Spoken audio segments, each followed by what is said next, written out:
पशुपति पारस की एनडीए से नाराजगी खत्म हो गई है। क्या चाचा भतीजा के बीच की खटास दूर हो गई है? क्या चिराग पासवान और पशुपति पारस के बीच सुलह हो गई है? चिराग पासवान 5, पशुपति पारस 0। फिलहाल यही स्कोर कार्ड है और फाइनल रिजल्ट ये है कि बिहार की हाजीपुर सीट को लेकर केंद्रीय मंत्री के पद से इस्तीफा देने वाले पशुपति पारस अब लोकसभा का चुनाव ही नहीं लड़ेंगे, लेकिन मोदी परिवार में शामिल रहेंगे, एनडीए में ही बने रहेंगे।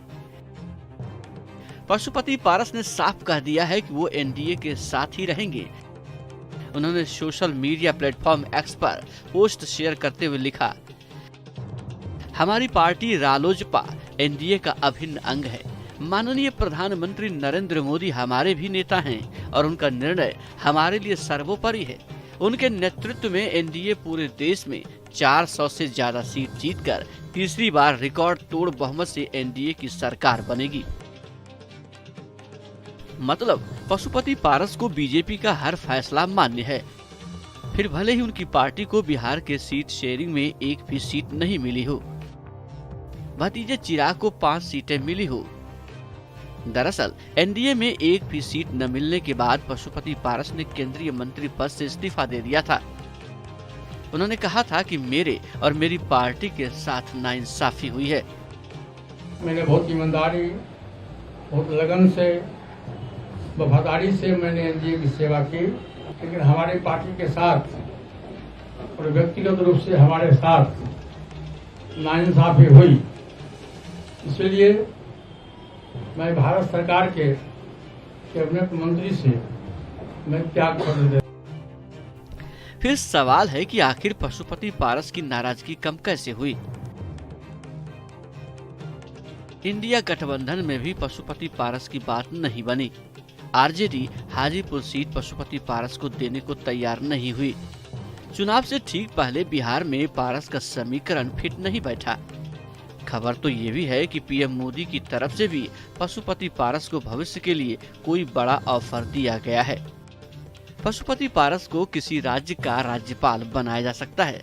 साथ ही प्रिंस राज को बिहार विधान परिषद का सदस्य बनाकर बिहार सरकार में कोई पद दिया जा सकता है। नहीं, बिल्कुल अच्छी बात है। बल्कि एनडीए में जितने साथी रहें, और देखिए गठबंधन में जब कोई रहे तो ईमानदारी से सबको रहना चाहिए। ये नहीं कि सिर्फ सीट की वजह से, सिद्धांतों के आधार पर, विचारों के आधार पर आप गठबंधन में आप जुड़ते हैं। मुझे नहीं लगता कि वो सीटों की मोहताज होनी चाहिए। ऐसे में जो ये फैसला चाचा जी के द्वारा लिया गया है, अच्छा फैसला है। इधर एनडीए में शामिल लोक जनशक्ति पार्टी रामविलास ने अपने खाते की सभी 5 सीटों के लिए प्रत्याशियों की घोषणा कर दी।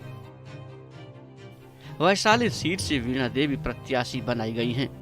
जमुई से अरुण भारती, खगड़िया से राजेश वर्मा, समस्तीपुर से शांभवी चौधरी और हाजीपुर से चिराग पासवान प्रत्याशी होंगे।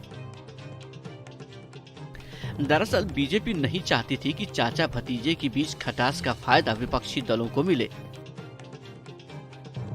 2014 लोकसभा चुनाव में एलजेपी एनडीए का हिस्सा थी। 6.5% वोट पाकर 6 की 6 सीटें जीती थी। 2019 लोकसभा चुनाव में एलजेपी की सीट उतनी ही रही, लेकिन वोट शेयर बढ़कर 8% हो गया। 2015 विधानसभा चुनाव में एलजेपी ने 2 सीटें ही जीती, लेकिन वोट मिले 5%।